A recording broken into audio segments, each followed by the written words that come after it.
శృతిస్మృతిపురాణానాం ఆలయం కరుణాలయం నమామి భగవత్పాదం శంకరం లోకశంకరం. వసుదేవసుతం దేవం కంసచానూరమర్దనం దేవకీ పరమానందం కృష్ణం వందే జగద్గురం. ఈరోజు మన ధనుర్మాసంలో 28వ రోజుకు వచ్చాం. అంటే ఇంకా మిగిలినవి ఈ రోజుతో కలుపుకుంటే 3 రోజుల తర్వాత మనకి గోదాదేవి ప్రార్థన, తెల్లవారుజామున లేవడము, ఈ కళ్యాణ గుణాలను కీర్తించడం, ఇవన్నీ అయిపోతుందేమో ఈ జీవితానికన్నా ఒక చిన్న బాధ కూడా అప్పుడే మొదలవుతుంది. అంటే ఇంకా ఈ 3 రోజుల తర్వాత మనం ఏం చేయాలి అన్నదే మనకు 30వ రోజు ఆ గోదాదేవి మనకు నేర్పిస్తుంది.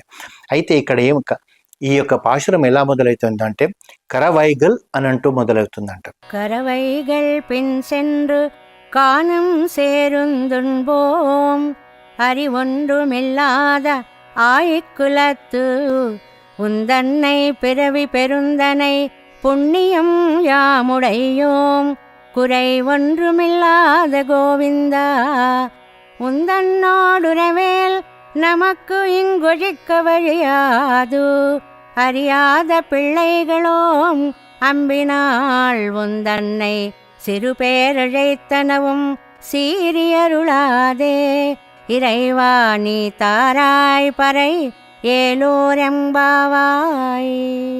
అయితే ఇవి ఏంటిదండి అంటే వీళ్ళందరూ కూడా కృష్ణుడిని అడిగారు కదా, దివ్య ఆభరణాలు వస్త్రాలు దాల్చి పరమాత్మతో కలిసి పరమన్న భోగము పంచుకోవాలని గోపికలు కోరినారు. అయితే అందుకు కృష్ణుడు ఏమంటున్నాడంటే, అసలు మీకు ఆ యోగ్యత ఉందా? మీరు అన్ని అడిగారు, నేను ఇస్తున్నాను. నాతో కలిసి మీరు పాలతో కూడిన అన్నము, నెయ్యితో కూడిన అన్నము, పాలు నెయ్యితో కూడిన పాయసాన్నం మీరు తినాలంటారు.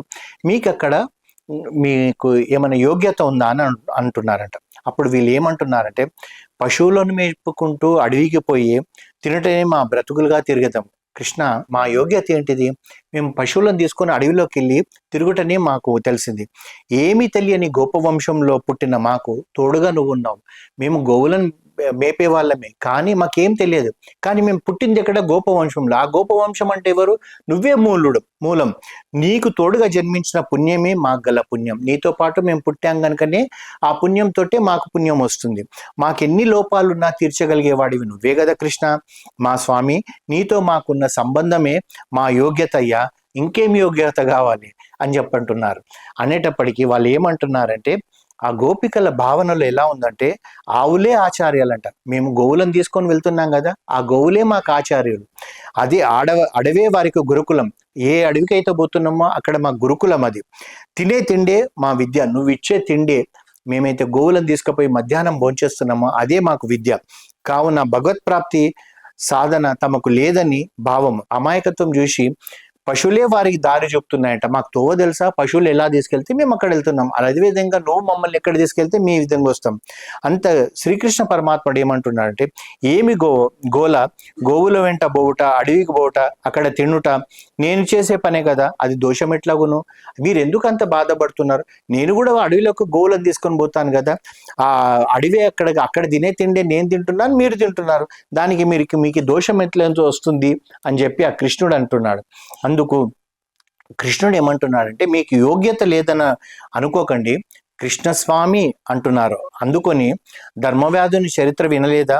అతడు గోమాంసం అమ్మి జీవించును, పెద్దలకు కూడా ధర్మ సందేహాలు తీర్చేడివాడు. అంటే ధర్మవ్యాధుని చరిత్ర మీరు వినలేదా? మీరుగా ఎందుకు తక్కువ చేసుకుంటున్నారు? అతను గోమాంసం అమ్మేవాడు, కానీ అతనికి ఉన్న జ్ఞానంతో మా పెద్దలకు కూడా ధర్మ సందేహాలు వస్తే ఆయన దగ్గర పోయి తీర్చుకునేవాళ్ళు. అడవిలోనే పడి ఉండి దొర్లిందల్లా తినేడి జడభరతుడు మహాజ్ఞాని. జన్మచే తక్కువ వాడైన విదురుడు జ్ఞానాధికుడు కాదా? మీకు తెలియంది ఏముంది?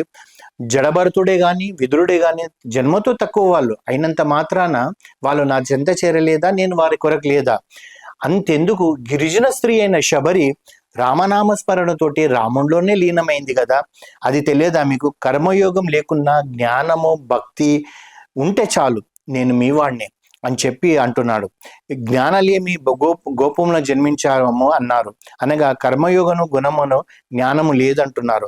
ఆత్మజ్ఞానం లేదు, భక్తి రూపాన జ్ఞానం అసలే లేదు. అసలు మా జన్మనే జ్ఞాన విరుద్ధం అని చెప్పి వాళ్ళు అంటున్నారు అని గోపికలు అనగా పోనీ నీ సుకృతం ఏమైనా ఉన్నదా అని కృష్ణుడు ప్రశ్నించాడంట. స్వామి, నువ్వే మా సుకృతం, నువ్వు మా వంశంలో అవతరించటమే మేము నోచుకున్న ఫలం. అయ్యా కృష్ణ, నువ్వు మా వంశంలో పుట్టడమే మేము చేసుకున్న సుకృతం, ఇంకా అంతకన్నా ఇంకేం కావాలి? మాకేమున్నా ఏమి లేకపోయినా మా కృష్ణుడు ఉన్నాడు, మా కన్నయ్య ఉన్నాడు అన్న భావననే మాకెంతో గొప్పది అని చెప్పి వాళ్ళు అంటున్నారు. అంతేకాకుండా ఇంకా యోగ్యత ఏంది? మాకేం యోగ్యత కావాలి? మా కృష్ణుడు మావాడు, మా కృష్ణుడు. నువ్వు కూడా మమ్మల్ని అంటావు కదా, మా గోపికలు, మా గోవులని. అదే విధంగా మేము అంతే. పైగా ఇద్దరము లేని వారమే. అయ్యా నీకు జ్ఞానం లేదు, మాకు జ్ఞానం లేదు, నీకెక్కడ జ్ఞానం ఉంది? నువ్వు కూడా మాతో పాటు గోవులను మేపడానికి అడవికి వస్తున్నావు కదా, మన ఇద్దరికి జ్ఞానం లేదు. నువ్వు కొరత లేని వాడివి, మా జ్ఞానహీనత పూర్వ జ్ఞానం ప్రసాదించుటకై నువ్వు ఏర్పడినవు కృష్ణ అంటున్నారు. ఒకవేళ మాతో సంబంధం పోగొట్టుకుందామన్నా నీకు పోయేది కాదు కృష్ణ. నువ్వు సకల జగత్తుకు ఆత్మవు, మేము నీ శరీరం. అంటే నువ్వు సకల జగత్తుకు ఆత్మవైతే నీ శరీరమే మేము. శరీరానికి ఆత్మకు సంబంధం వీడేది కాదు కృష్ణ. పువ్వుకు వాసనకు సంబంధం ఎట్లా వీడదో, దీపానికి కాంతికి ఎట్లా వీడదో, అదేవిధంగా మన సంబంధం పోయేది లేదు కృష్ణ అని చెప్పి వాళ్ళకు జ్ఞానం లేదండి, భక్తితో మాట్లాడుతున్నారు, వారి వాక్కుతో అలా వచ్చేస్తుంది అది. అంతేకాకుండా ఇంకొక మాట అంటున్నారు, గోపసంగం నా గోవర్ధాన్ని ఇచ్చి మమ్మల్ని రక్షించిన వాడివి గోవింద. ఇక్కడ ముఖ్యంగా ఏంటంటే అండి, మనము ఎప్పుడైనా కానీ ఆ శ్రీహరిని ఎప్పుడైనా మనం పిలిచేటప్పుడు హరి, నారాయణ, వెంకటేశ్వర, శ్రీ మహావిష్ణు అన్నికన్నా కూడా గోవింద అంటే సంతోషపడతాడంట. ఎందుకంటే 7 పగళ్ళు 7 రాత్రులు చిటికన వీళ్ళ మీద గోవింద పర్వతాన్ని ఎక్కి కష్టపడ్డాడు. అంటే ఒక తపస్సు. అది చేసినందుకే గోవిందనామం వచ్చింది కనుక గోవింద అనేటప్పటికీ ఓహో నేను కష్టపడ్డది వీళ్ళు గుర్తు తెచ్చుకుంటున్నారే అని చెప్పి మనం అడిగిందంతా ఇవ్వడానికి ముందుకు వస్తాడంట. నువ్వు మా ఆత్మ, నమ్మిన వారం నిన్ను, ఇంకేం కావాలి కృష్ణ? కృష్ణుడు గోవింద బిరుదు పొందిన తర్వాత వెనకటికి దేవాదిదేవ, నారాయణ మున్నగు పేర్లతో చిన్న పేర్లు అవుతున్నాయి. అంటే నారాయణ కానీ, లేకపోతే శ్రీహరి అని కానీ, దేవాది దేవా అని కానీ గోవింద అనే నామం ముందర చిన్నగా అయిపోతున్నాయంట. అందుగురించే గోవింద గోవింద అనమంటారు. గోవిందమేమో పెద్ద పేరు, పర్వతాలను సూచించే పేరు, చిన్న పేరు కాదు. గోవర్ధనగిరి ఎంత పెద్ద పేరు. ఆ విధంగా వాళ్ళు చెప్తున్నారు. ఇట్లా శ్రీకృష్ణుడే ఉపాయమని ఆశ్రయించిన వారు గోపికలు తమ నడవడి జ్ఞానం చేత గాని కర్మ చేత గాని సంపాదించని సుకృతం ఏమీ లేదని, మాకు ఏ యోగ్యత లేదు కృష్ణ, మాకున్న యోగ్యత అంతా కూడా నువ్వే. నువ్వు మా వంశంలో పుట్టడం, మేము నీ వంశంలో పుట్టడం, నువ్వు మాకు దారి చూపెట్టడమే అని చెప్పి అంటే ఏ విధంగా అంటే నిష్కర్మగా చెప్పేస్తున్నారు వాళ్ళు.